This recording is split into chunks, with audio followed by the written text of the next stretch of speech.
A Bowl of Heaven by Evangeline Adams, narrated by Lori Carvelli. Chapter 7, Life and Death. Of the many forms of recognition, social, legal, and intellectual, which have come to astrology in my time, none is more personally gratifying than the statements of physicians of national prominence that I am often able to locate through astrology obscure disorders which are not clearly indicated by ordinary diagnosis. Surgeons especially give credit to the science. They're naturally glad to feel that they are operating at a time when every condition is favorable, and some of them have told me that they believe astrology holds the key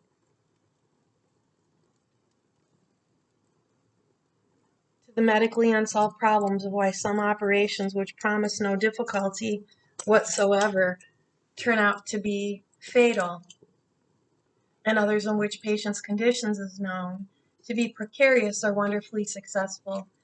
We have very definite information handed down to us from the ancients as to when to operate and when not to operate on the human body, and the wiser the surgeon, the gladder he is to avail himself of astrology's ready assistance. I have almost daily requests for favorable dates from doctors and patients, and I answer them with confidence. For so far, and I say it in the spirit of solemn gratitude, no one has ever died of an operation performed on the day indicated by my astrological calculations. The medical side of the science is a source of continuing wonder to my correspondents, and sometimes of amusement, as this letter, for instance, shows. Dear Miss Adams, your letter received some time ago accompanying the very interesting document showing an amazingly correct delineation reached me safely. There are many, many points upon which I should like to comment, but for your sake I shall refrain, only meaning the facts that my keen sense of humor had a quiet chuckle over your saying I was addicted to bicarbonate of soda, for my poor old tummy consumes it by the pound. Most of my health cases are more serious.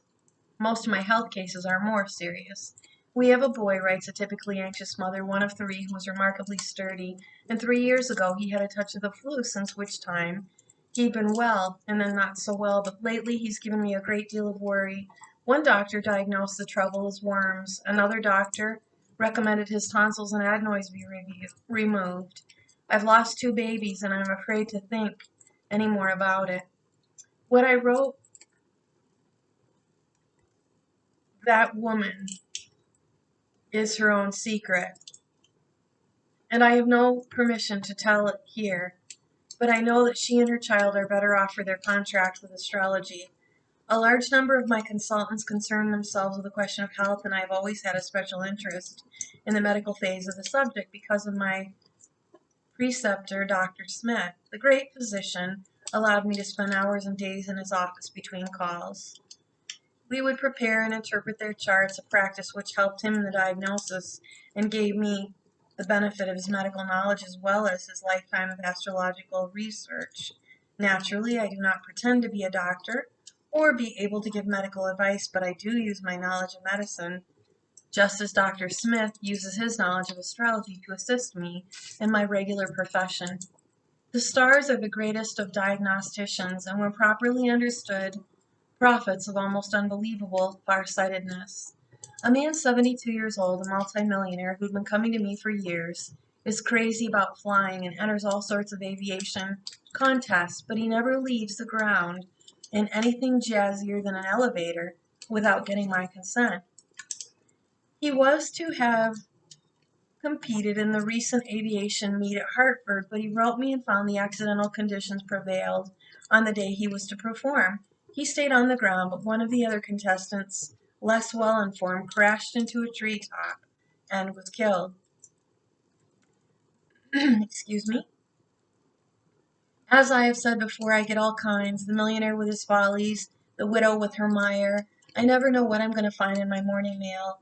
Society women, financiers, farmers' wives, mothers with wayward children, lovers of all ages, presidential candidates, publishers, actors, opera singers, even ministers, priests, and rabbis. I have before me 5 letters from the woman friend of a man who had been tried and condemned in the in the state of Oregon for murder in the first degree. The first inquired what I must know to help her. I wrote and asked the usual questions. The second gave the second accused man's dates and further details of the crime. I replied saying that the man's horoscope indicated that he might be guilty, but that he would not pay the death penalty. The third was frankly hopeful. The fourth answered a question, which I asked in a special letter. Yes, the woman wrote, the death penalty in Oregon is hanging. Excuse me again. I'd asked her that question because the man's chart fairly haunted me. It clearly indicated that he would not die at the hands of Allah, but also indicated just as clearly that he would die a violent death by injury to his throat. The fifth letter, just received, was brief. Suicide by hanging. Such is the end of the story. I rather think from your question about Oregon law that you saw it. I did see it. I couldn't help seeing it when I looked at the planets governing his throat. It is an appalling experience, sitting as I so often do in my silent study, with a man's life spread out on the table before me, never knowing when I'm going to shudder or see sudden death written irrevocably in the stars. And it is devastating when a man or a woman happens to be my friend. Take the case of Enrico Caruso. He never crossed the ocean during the war without finding out from me the most advantageous date on which to sail, and by his example, he inculcated a belief in the science into the minds of those about him. The winter before he died, he was critically ill, so far gone, in fact, that doctors, priests were praying him for the end. One morning, just before 5, I was awakened by the continuing ringing of my house phone. I seldom answer calls at such hours. I can't, for if I did, I should never sleep. And I was less willing than usual to be disturbed at such a deadly hour, but the bell would not stop ringing, and the woman's voice on the wire, when at last I stumbled to the phone, would not take no for an answer. The whole world knows what followed. The story has been printed many times.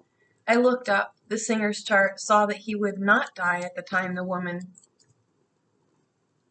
saw, and went back to bed. Half an hour later, the bell rang again. The same voice, the same question, the same answer. 3 times more that morning between 5 and 7, this program was repeated. The third time I was, I fear, impatient. He won't die, I insisted, of this illness. But Miss Adams, she screamed, he is dying. The doctors have given up hope and the priests are administering the final sacrament. He's dying. I repeated that he would not die on the time or of that illness, and he didn't. But the next summer, the same woman was on my phone again with the same inquiry. This time I told her Caruso's great voice would never be heard again. He may die, I said, any time, and he did, within 2 weeks. In life, Enrico Caruso was a great friend to the science of astrology. In his death, he's an undying witness to its eternal truth. I had an equally heart-sending experience with King Edward. I'd never met the king, at least formally, but by virtue of a smile. I had conceived a foolish, almost schoolgirl affection for him. On my first visit to England, I had the great good luck to be in London for the coronation. On his way to Westminster, he was deathly pale, but afterward, when he'd overcome fear that he had so long been haunting him, that he would not live to be king, he again displayed his customary rosy hue, and I thought him the handsomest man I had ever seen. A few days later, at the excitement of seeing a friend off on the best train bound for Liverpool, I decided I would start getting acquainted with a great city by taking the first promising bus that came along and riding indefinitely until I felt the urge to get off. I must admit I was a bit homesick because I just said goodbye to the only soul I knew in the great city of London. I rode for a long time, more or less in a state of bewilderment, and on the impulse decided that I had strayed far enough from home. Getting off the bus, I soon found myself in a great crowd of expectant but well-behaved people. I asked what the occasion was of so large a gathering, and you can imagine my surprise when I was told that I was standing in front of Buckingham Palace and that the king was about to depart for his country home in Sandringham. The crowd had been waiting for him in their patient British fashion since 7 in the morning, and I, a young American who was merely following a hunch, I just happened to get off at Hyde Park Corner and to stroll in the right direction at the right time to see the new king. That was not all. Chance intervened once more in my favor, for the king's carriage stopped for a full minute directly opposite the spot where I was standing. Perhaps His Majesty had a hunch too. Perhaps he knew how lonely I was. In any case, he gave me the sweetest, kindliest, friendliest smile, and I smiled back. I remember saying to myself that I just loved him. I forgot all of my New England prejudices against his alleged unconventional life, and it wouldn't have made a difference if I had remembered them. The man could do anything he chose. I should always think of him as the kindest man in the world. I had never outgrown this youthful affection for the genial English king, so when I found myself many years later facing a horoscope which indicated his death just as surely as Mr. Leland's indicated disaster, I suffered almost as keenly as if I were a valued personal friend. Lady Paget, who was a great favorite with King Edward, never came to New York without consulting me. And on one of those occasions she told me that she'd spoken to the king of her visits to me, and that he not only expressed interest in the science, but had commissioned her to invite me to England to discuss astrology with them, and to read his horoscope. I promised to make the trip, but I found myself carrying an increasingly heavy load of work, and let the journey to England wait. The next year Lady Paget came again. This time she asked me to write out the king's horoscope and send it to her to Buckingham Palace. Again I promised, and again I delayed, for my first preliminary calculations convinced me that I should draw no horoscope of this beloved man, which would befit a message to carry to a king. If he lives beyond next May, I finally told my visitor, I'll either come to see him or send him his horoscope. At Christmas time, Lady Paget sent me a sad little card, on which she wrote the words, "Wonderful woman, all you said regarding the king came true, sadly true." As all the world knows, King Edward had died on May 6th, the very time when I saw his stars would be most grievously affected. I like the English, and their neighbors, the Scotch, and the Irish. One of the most agreeable steamer mates I've ever had in my many crossings was Lord Chief Justice Palin, a delightful old school Irish gentleman who despised the way I played bridge. The only rule I was willing to follow was intuition, but Baron Pallies didn't think that compared with Hoyle. "Young woman," he used to thunder at me, "never go against the wisdom of the ages," and he wasn't a bit mollified when I intimated that wisdom, or no wisdom, I had taken the trick. My circle of London acquaintances has enlarged considerably since that lonely day when King Edward smiled at me, but I still remember with a thrill the first formal dinner given for me by an English hostess, Lady Henniker, who was at the time a great personage and gathered a most interesting circle of her intimate friends. I remember that one of the guests was a man who had held the stick when the king was crowned. The topics of conversation amused me, and I realized for the first time how different were our customs and viewpoints, not forgetting our sense of humor. One woman who had recently been in Boston solemnly repeated a joke which had been widely current when the elevated trains first ran on the subway. "Oh, you're such a funny thing. In America, a sign will read, 'This way to the elevated,' and it will point right down to the earth." Another said, "I wonder why American women have such big hips." And her friend replied, "I think it must come from all the ice water they drink." These jests got a big laugh, especially from me. The English are very sincerely interested in all scientific progress. The London publisher of the Ephemeris, a reference book, which isn't of any use to anyone but an astrologer, told me that he sells 470-odd thousand copies every year. Excuse me. Sometimes I hope to spend at least 1 year in London, in the interest of the science. In fact, I'd planned to do so the winter following King George's ascension of the throne, but it happened that London papers got a hold of a prediction I had made, that King George's reign would be a bloody one, replete with war and suffering, and my London friends, among them some of those dinner party guests, advised me that it would be wise to postpone my visit until the British people had forgotten my unfortunate prophecy.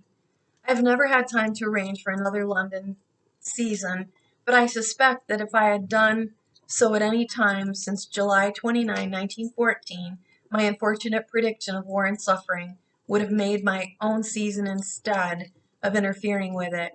Perhaps it's just as well. There's been little but suffering in Europe since the war, and the good Lord knows that I see enough of that at home.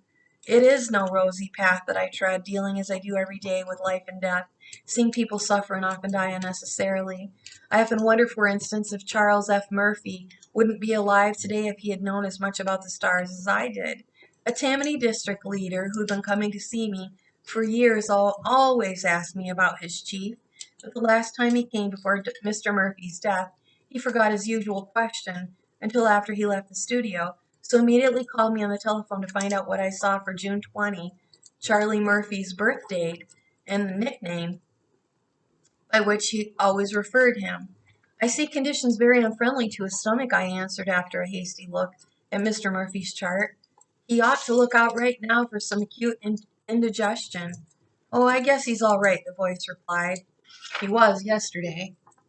2 days later, the district leader called up again and repeated the question. I looked at the chart. It's all over now, I announced. He's either dead or all right. He's dead, said the husky answer. Not 4 hours ago, of acute indigestion.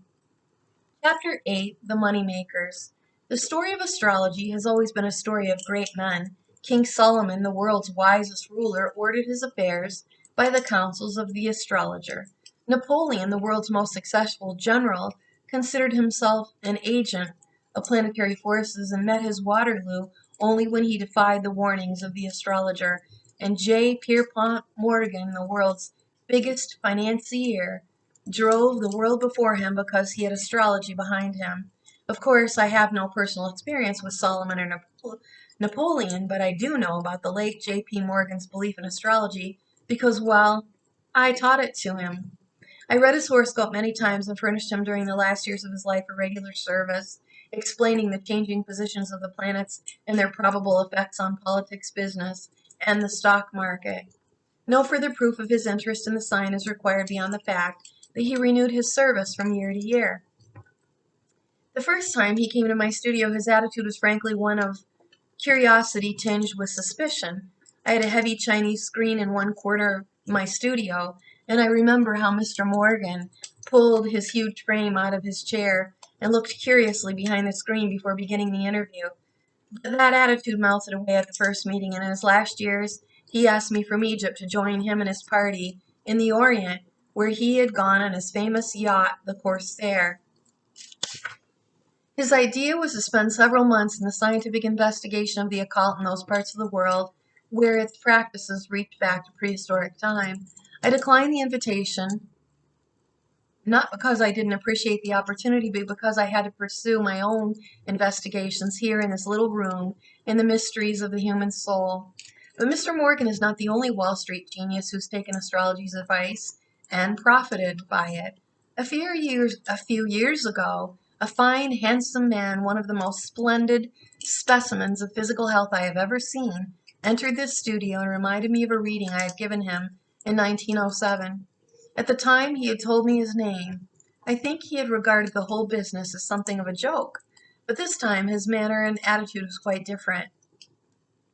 He told me that I had given him what proved to be a true picture of what was to happen in those 2 peaceful years before 1914, and how those events would lead almost inevitably to war. That statement did not surprise me. I told the same thing to many of my callers as far back as 1912. I'd included it very definitely in my written identification for the state of the world, but the man himself interested me, for I could see by his horoscope that he should possess a remarkable mastery of market movements and financial facts. Do you mind telling me who you are? Not at all, he replied. I am Seymour Cromwell. Mr. Cromwell, as well I knew, president of the New York Stock Exchange. You'll be getting after me with a big stick, I said, a bit panicky. I tell most people to let the market alone. That's all right, he laughed. So do I. I hardly need to say that Mr. Cromwell was interested in the stars from a large standpoint. He didn't ask me petty questions about this stock or that stock, this day's reading or the next. He wanted to know when the big swings were likely to happen, and these, with the astrologer's help, I was able to tell him. Two of Mr. Cromwell's predecessors in office had already sat where he was now sitting. One of them I've strongly already mentioned, and this other never made a move without asking the stars' advice. In a lower drawer I kept a bundle of letters from early admirers. Among them is this. First Nassau Street, New York City. Dear Miss Adams, you'll oblige me by seeing what the stars hear from me during the consecutive months of 1900. Your forecasts for the present months are significantly correct. Yours truly, Jacob Stout. Followers of the market in the late 90s,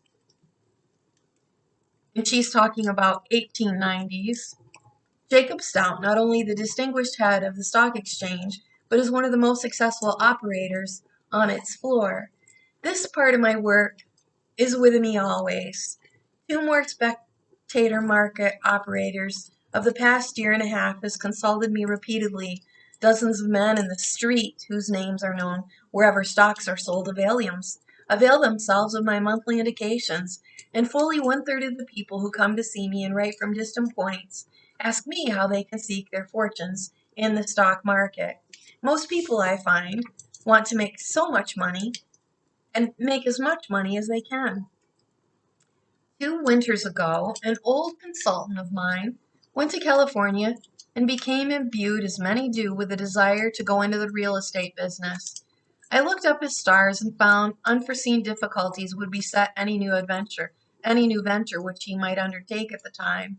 The following spring he wrote me an appreciative letter in which he stated the real estate business is a little quiet out here right now. I should say it was. The hoof and mouth disease had ravaged California from Coronado to the Shastas. Usually these temporary dissatisfactions are due to equally temporary planetary conditions. A man or woman strongly under certain aspects of the planet Uranus can't help but make a change. I meet this condition so often in the case of business and professional people. There's a certain scenario writer and director, a woman who stands at the top of the studio ladder whose state of affluence is suggested by her annual salary of $240,000 a year, and the fact that her employers furnish her with a Rolls Royce, which they ship back and forth across the country so that her precious feet never need touch the plebeian floor of the hired car. That woman on her last trip to New York, when she was suffering from this particular conditions of Uranus, actually sought out my advice as to whether or not she should make a change in her business connections. I once told a man suffering from an unfriendly aspect of Uranus to his Jupiter, the same condition which is affecting the California man, that anything he did involving his capital world would bring him financial loss. He tried to convince me that the business he was about to buy involved practically no risk. He told me that it was a very valuable business of oyster beds, which must be sold in order to close up an estate that he'd been associated with in business for years and that had never failed to make him big money. I told him that made no difference in my advice. Nevertheless, he bought his oyster beds, and something happened during that season which had never occurred on the shores during his lifetime. School after school of starfish washed ashore and completely devoured his oyster beds. When people are under an unfriendly aspect of Uranus to their Jupiter, they're bound to meet with losses, and if nothing else, it can bring with it a starfish. About 5 years ago, a young man whose face is known in every part of the cinema world came to me and said he was out of work and out of courage. His chart showed that he was under a most unfavorable condition, but that after 30 days he would come under the most favorable auspice in his life. My advice was to sign no contracts for the next month and to wait with confidence until his conditions changed. But he had been idle for some time, and the following day he signed a 3-year contract at $250 a week. 4 weeks later, he had the chance to make an equally long contract at $1,200 a week. One of the most amusing requests I'd ever ad came from a man well connected with a well-known tourist agency, which had chartered the Motrina of the winter cruise. Mauritania for a winter cruise. He asked me to read the horoscope of the ship. After consulting the launch date and the proposed sailing date, I wrote this man that the cruise promised to be more of a social success than a financial one. It interested me too that the moment when the Mauritania was launched would have most proficient, pro, proficient, I can't say it, the most profitous for phenomenal speeding an individual, but with a tendency to weakness in the legs or propelling machinery. As a matter of fact, the voyage was extremely successful, one from the standard point of the passengers, but the tourist agency came out so badly it had to beg for a reduction in the neutral price of the rental price of the big ship. I was reminded too of the other phrases of the reading when I saw it the other day that the Mauritania limped into port after an accident on her propelling machinery, and again when she sailed proudly into the New York harbor after placing to the credit her phenomenal speed, the shortest crossing in the annals of transatlantic travel. One of my clients, who listened to the stars most respectably during the hard years of 1917 and 18, succumbed completely to the feverish excitement that following the armistice. He had a big deal on involving big men and big money. The thing looked as if it was going through. He arranged to take a lot of financiers to a private car out west to look over property and attend a meeting of the company. I told him if he did this, the meeting would be held on the appointed day, nothing would be accomplished, but he wouldn't listen. This time he said, I'm going to beat the stars. Of course he didn't. No one ever does. The party returned east without investing in his property. His big deal never went through, and he had to admit that astrology was right again. Another time, the same financier had a deal in Chicago with one of the city's best-known bankers whose dates he gave me. I saw immediately that the Chicago banker was about to become involved in a lawsuit which would require all of his time. There's no use, I told him, trying to do business with that man. He'll be too busy trying to save his own neck, so he won't have any time to think of yours. A little later, the papers were filed with a famous law case involving many bankers and many millions of dollars. Our Chicago man plunged into the thick of the fight. He deserted his office and his usual haunts, and when he emerged, along with his fellow defendants, a loser in one of the biggest suits of all time, he was in no mood to consider new ventures and new expenditures. How did I know about the disaster? I couldn't help but know. That banker was coming under an affliction of Uranus to his son, a condition that comes only once in 21 years. I kept up my friend's courage by telling him that he would soon come under such a marvelously propitious aspects that he would be able to carry through successfully any projects he might undertake. I also told him that I foresaw active business relations with foreign lands, probably foreign governments. A little later, he widened his financial connections here to include a group of men especially interested in European finance.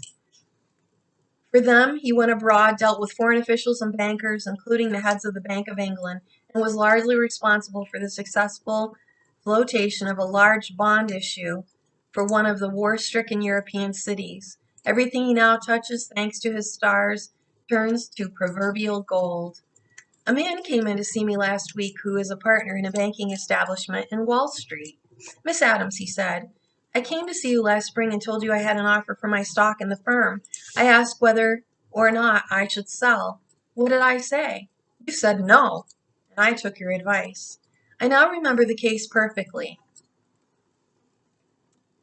The man had come to me discouraged by a long series of reverses, which had cut into his profits, and I told him I foresaw better times ahead for him almost immediately, and that he'd better hang on. I didn't wait to go downtown for fear I might weaken, the visitor continued, but rushed across the street to the Hotel Grenoble and phoned my men that I wouldn't sell. That was 9 months ago. My share of the profits since that date has been $1.5 million.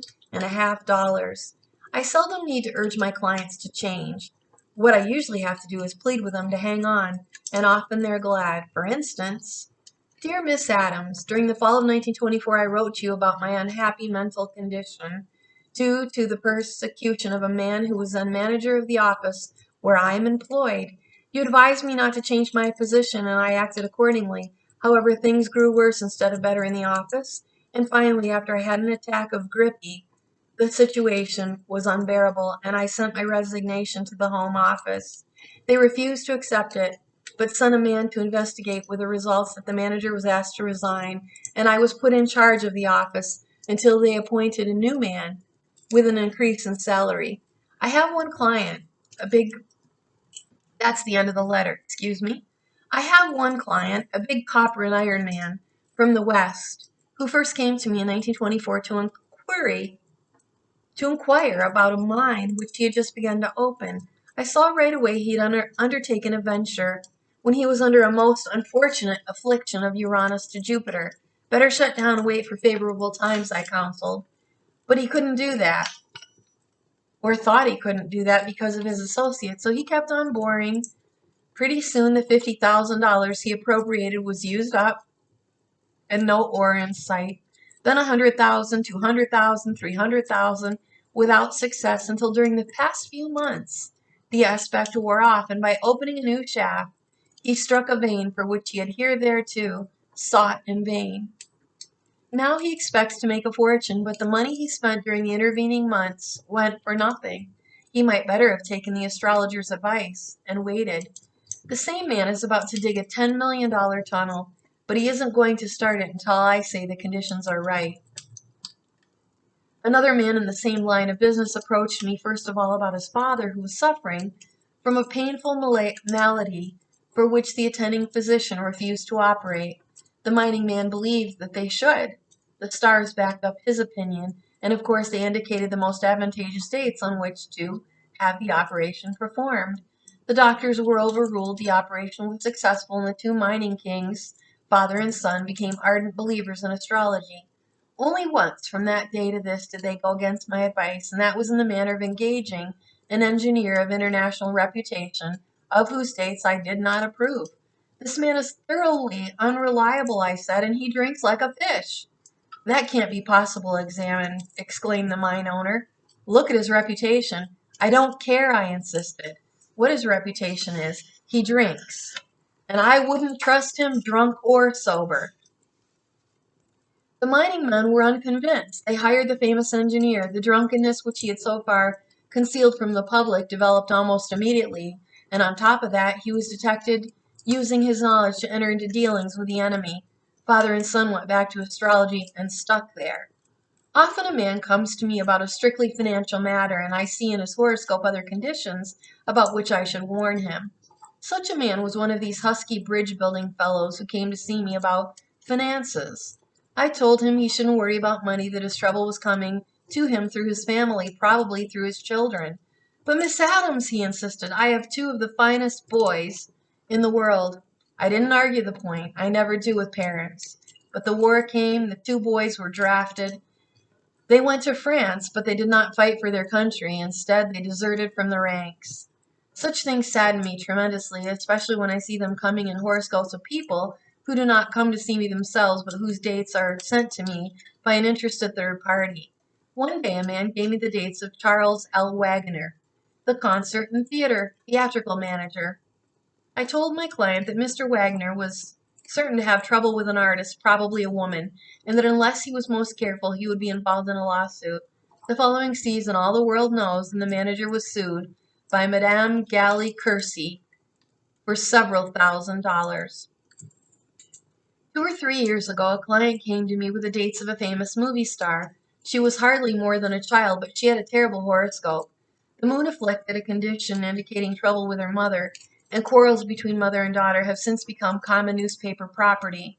Venus was afflicted, including danger from gossip, and the young woman's name has since been tramped in the mire of nationally famous scandal. Jupiter was afflicted, including a loss of fortune, and the youthful star's contract involved thousands of dollars.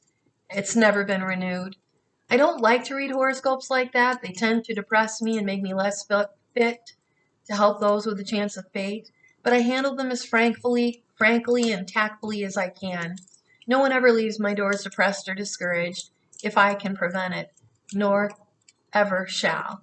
For inspiration to others is, in my philosophy, the soul of astrology. I am not a fatalist, but I have been in this work for so long and have seen so many lives out under so many planetary conditions that I have come to regard the material side of life as a picture puzzle into with astrology's help we must fit the scattered pieces, or as a moving picture. Faith turns the crank. The picture comes on mathematically, but we in the audience can see the picture through the blue goggles of ignorance or the rosy lens of knowledge.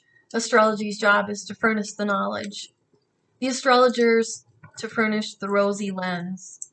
The most useful thing in which astrology does for men and women is to help them when they're discouraged. If they know some situation which is bothering them will clear up as soon as their stars change, they're bound to take courage and fight on until a more auspicious time comes. There's a Fifth Avenue dressmaker whose name is now known throughout the world in fashion. Excuse me.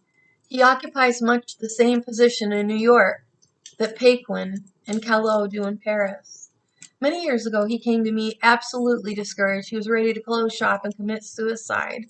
I remember working so hard to give him the courage to go on a few weeks longer, assuring him that he had a great future in business if only he could last until he turned the corner from his bad aspects. He walked out of the room a different man, and of course we all know the success he made. I sometimes think he could afford to keep me in a gown for the rest of my life in return for the encouragement and confidence I gave him when he most needed it. But alas, he does not. I have an unusual opportunity to learn of the world's ingratitude, and yet my correspondence files are monuments of wood and steel erected on grateful appreciation of my friends. Often it's the humblest astrologers' children who are most appreciative of her infinite possibilities. Here is an extract from a letter just received from a young foreigner who doesn't know the English language very well, but does know what he wanted to say about the science which helped him. Your prescience of from the frying pan into the fire was noble wisdom. I came, I saw, and now had enough. And I want to thank you for your potential wisdom. I have so profited when given, and the shortcuts I could have made if I sought you first. What greater accomplishment could one desire than helping the wandering in abridging the vassitudes? Abridging the vassitudes is a rather fine phrase, don't you think? For what stars do for mankind? I receive wonderful letters, even from those whom I chastise. There are places in the horoscope, writes one brave soul, where I feel I've been mentally spanked, but it was immensely good for me. Some of it, confesses another woman, was almost pathetic, frankly. It was not very complimentary, but honestly forces me to admit that it is true. It's it's refreshing to see ourselves and others as others see us and get a few honest opinions about a lot of meaningless dribble and more idiotic flattery. You've told me the truth, and that's one of the things I've never been afraid to face. You have been frank. All the trump cards, good and evil, have been laid out as it were on the table. Sometimes, however, the gratitude of my clients takes a very embarrassing form. On my desk in Carnegie Hall is a small ivory elephant, one of many which represent one of my pet hobbies. The young woman who gave me this particular elephant had the horoscope of a kleptomaniac. I told her so far as delicately as I could, and she firmly denied it. But the next time she came to see me, she brought this exquisite little figure. I hesitate to accept presents from strangers, and protested against this one on the grounds that it was too expensive. That's all right, she called back as she disappeared through the door. It didn't cost me anything. I lifted it. We'll continue with Chapter 9 at the conclusion.